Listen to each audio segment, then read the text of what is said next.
Quão perto estamos da segunda vinda de Jesus?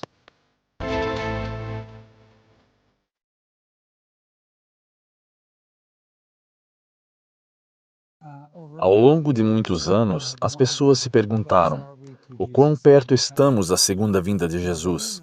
Agora sabemos, pelo espírito de profecia, que Jesus teria vindo há muito tempo se seu povo estivesse pronto. Então, não é realmente culpa de Deus que tem atrasado. A culpa é nossa. Mas é verdade que as pessoas se cansaram de esperar, até certo ponto. Durante a Primeira e Segunda Guerra Mundial, eles se perguntavam se essas foram as últimas guerras.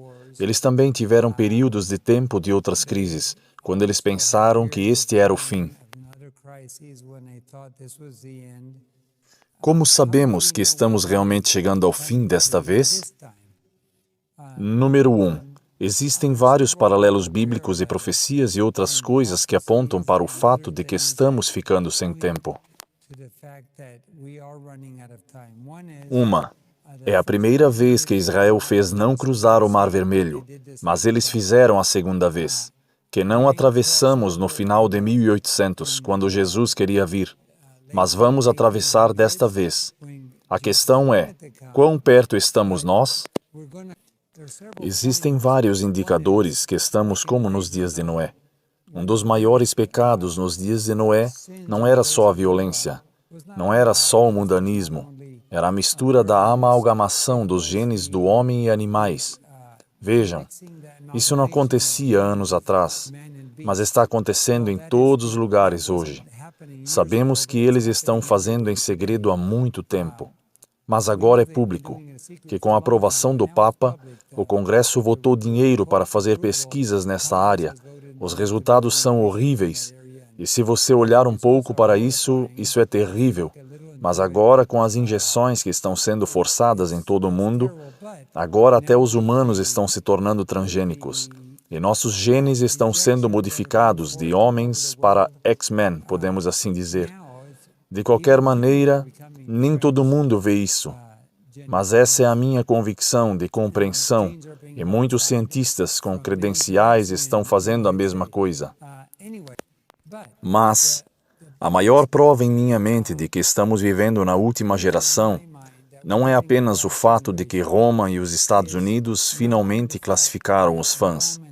Mais do que isso, eles estão na cama juntos. Roma está muito bem, aumentando seu poder, e a ferida está quase curada. E há outro segundo fator combinado com isso, que confirmará. E são os 6.000 anos, que estão quase completos. Não importa quem corte o bolo, em qualquer direção. Estamos vivendo na última geração dos 6.000 anos. Alguns acreditam que vai acontecer no próximo ano, outros acreditam que vai acontecer em 2027, depois em 2031, eu até ouvi 2043, mas não importa como você corta o bolo. Estamos nos últimos 20 anos dos 6.000 anos.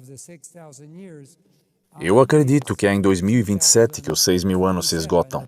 Isso não significa que Jesus vai vir neste ano. Eu acredito que Deus vai abreviar o tempo na justiça, para que toda a carne não seja destruída.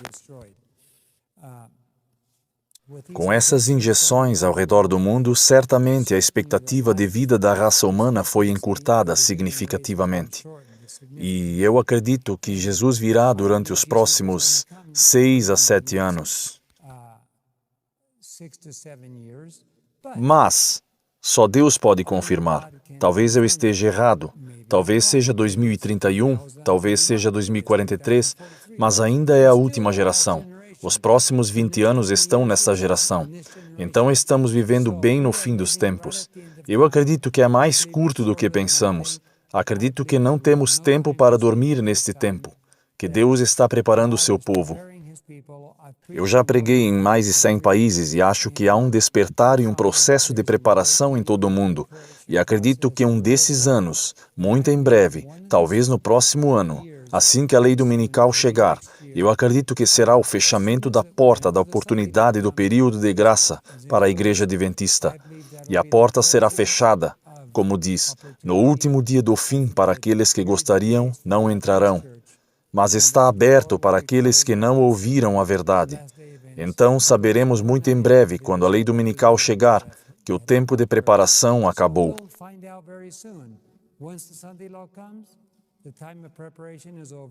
Agora será a hora de separar o trigo e o joio. Deus fará que uma crise, que uma tempestade atinja. Fará o trabalho e então aqueles que restarem receberão o Espírito Santo e sairão para o alto clamor.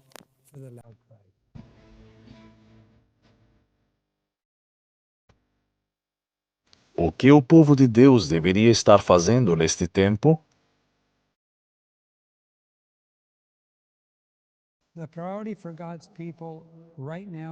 A prioridade para o povo de Deus agora, durante o tempo em que a porta ainda estiver aberta, durante o tempo de oportunidade, é colocar azeite em suas lâmpadas. Em Mateus 25, a parábola das 10 virgens deixou bem claro que dentro da igreja há aqueles que fizeram preparativos espirituais e aqueles que não fizeram. A maioria está dormindo, mas alguns ainda estão lutando com o Senhor. É tempo de preparação. Assim que todos se conscientizarem que o tempo está fechando, que o julgamento está terminando, aqueles que acordam e tentam se arrumar, fica muito claro que não farão parte do trabalho de fechamento e a porta será fechada. Então agora, enquanto a porta ainda está aberta, é hora de irmos ao Senhor, pedir-lhe que nos purifique de toda injustiça. Ele promete que perdoará nossos pecados. Em 1 João 1,9, e nos purificará de toda injustiça. A obra de Jesus na purificação de um santuário não é apenas uma obra no céu, é uma obra em nossos corações, santuário do nosso coração. Então Jesus está tentando preparar um povo. Ele vai preparar as pessoas, e nós devemos fazer parte do processo, pedindo ao Espírito Santo para nos purificar de todo mundanismo e tire de nossa vida, identifique nossas fraquezas, tire de nossa vida o velho mundanismo e o amor ao mundo, e aquelas coisas que ainda estão lá. E então estaremos preparados para receber a chuva serôdia, para participar do alto clamor e ser selado com o selo do céu. Então, a prioridade máxima agora é espiritual, não dormir, mas estar acordado é permitir que Deus nos prepare para esse grande evento prestes a acontecer.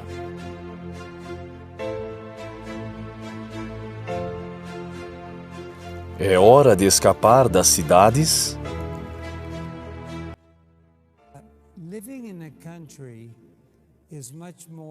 Viver no campo é muito mais do que estar preparado para a crise. É viver em um ambiente divino, onde vemos a obra de Deus criando filhos, em um ambiente seguro e comungando com Deus como Enoque. Se existiu um tempo em que precisamos estar em comunhão com Deus e ter um momento de silêncio, é agora. E a cidade está cheia de barulho, está cheia de tentações, está cheia de coisas que os olhos veem o tempo todo. É muito fácil se distrair na cidade, e mesmo assim devemos trabalhar em nossas cidades. Deus ama as pessoas que vivem lá, e é por isso que estamos transmitindo em tantas cidades. Podemos. É por isso que fazemos o trabalho médico nas cidades. Deus ama as cidades, mas não devemos viver lá, porque não é onde Ele pode chegar até nós da maneira mais fácil. Lá estamos distraídos, especialmente hoje as crianças têm aqui, pelo menos na Bolívia, e provavelmente na maior parte do mundo, eles os incentivam a ter seus próprios telefones celulares, e então eles podem ajudar dessa maneira. Mas quando eles deixam as crianças em casa com um telefone celular, é extremamente perigoso. O diabo tem acesso direto a eles e faz ataques agressivos às crianças hoje. E ainda estar no campo, estando longe de tanta radiação como dizemos, especialmente 5G, e sendo em um lugar onde comungamos com Deus, essa é a principal razão, e não é hora de se esconder. Algumas pessoas dizem que você está correndo para o campo para se esconder. Absolutamente não. No campo é onde você desenvolve sua base, onde você traz as pessoas. Enoque tirava as pessoas da cidade e levava para o campo onde podiam comungar com Deus. Viver no campo não é mecanismo de fuga. Algum dia teremos. Deus vai preparar um lugar, só no campo para se esconder, mas não é tempo de se esconder, é tempo de estar visível. Então, no campo, devemos cuidar dos outros. Devemos ter infraestrutura preparada para servir aos outros. Devemos usá-la como uma base, onde podemos curar as pessoas, onde podemos ajudar as pessoas. Então, viver no campo, eu amo viver no campo. Na cidade o tempo todo estou sempre trabalhando, mas meu lugar favorito é morar no campo e ter a paz de Deus comigo lá. E aqueles que criticam a vida no campo e querem morar nas cidades, que fiquem nas cidades, mas está sendo exposto a todo mal e suas famílias estão em risco, e a desobediência a Deus tem suas consequências. Enquanto há muitas bênçãos em viver no campo, mas não para se esconder, não é esconder. Então, os ricos, onde eles vivem? Eles moram fora das cidades, eles não moram no meio. Eles podem ter um escritório nas cidades, mas aqueles que podem... As pessoas mundanas estão se mudando e eles estão vendo uma crise chegando.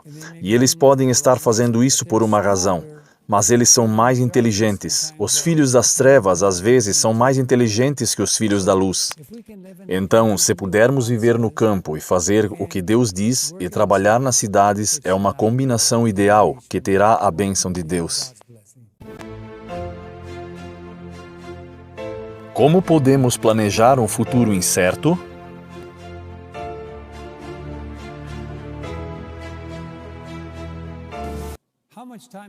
Quanto tempo temos? Ou quanto tempo? Essa é uma boa pergunta. Eu acredito, como mencionei, que entramos nos últimos 7 anos da história da Terra. Isso não significa que eu saiba o dia ou a hora da vinda de Jesus. Eu não sei quanto ele vai encurtar, mas eu sei disso. Eu acredito que estamos vivendo naqueles últimos anos. Eu poderia estar errado sobre os últimos 7 anos. Pode ser um pouco mais. Essa é a minha convicção dos meus estudos. E há vários de nós que acreditam que é assim que as coisas estão acelerando. Eu acredito que a perseguição da lei dominical e a aplicação provavelmente começará em 1 ano ou 2.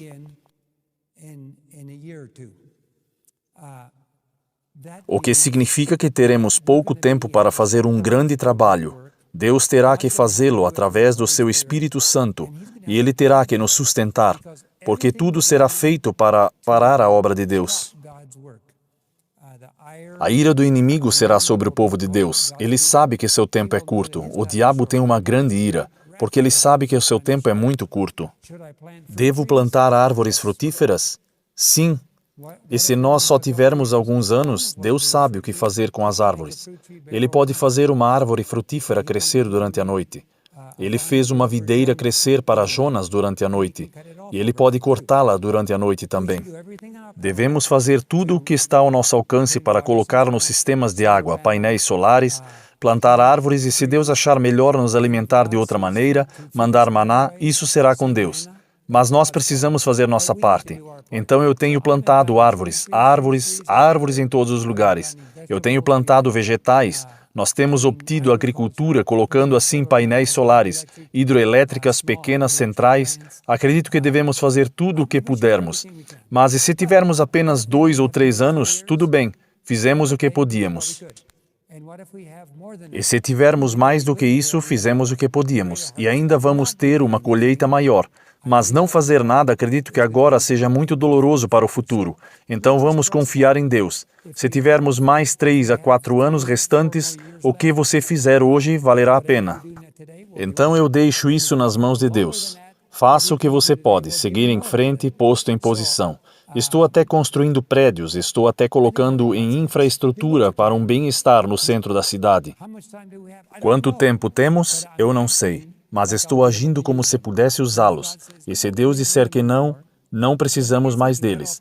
Então acho que Ele pode cortar os fundos. Mas enquanto formos capazes de seguir em frente, ainda estamos avançando. Mas não estou mais colocando nas escolas, mesmo não sendo contra alguém colocar uma escola, porque as escolas levam 4 ou 5 anos para realmente ir bem. Instituições grandes levam tempo, estamos construindo mais estações de TV, estamos recebendo novas licenças, Mas tudo o que você precisa é de alguns meses de transmissão em uma cidade para obter a verdade, para que Deus guie seu povo no que eles devem fazer. Mas acho que devemos avançar em todas as direções. Não estou demorando muito em planos de longo alcance. São todos de curto alcance. Mas se fizermos o que pudermos, Deus nos mostrará o caminho e recompensará nosso trabalho com muitas almas. E eu estou ansioso para que Jesus volte muito em breve. Jesus está voltando. Esteja pronto.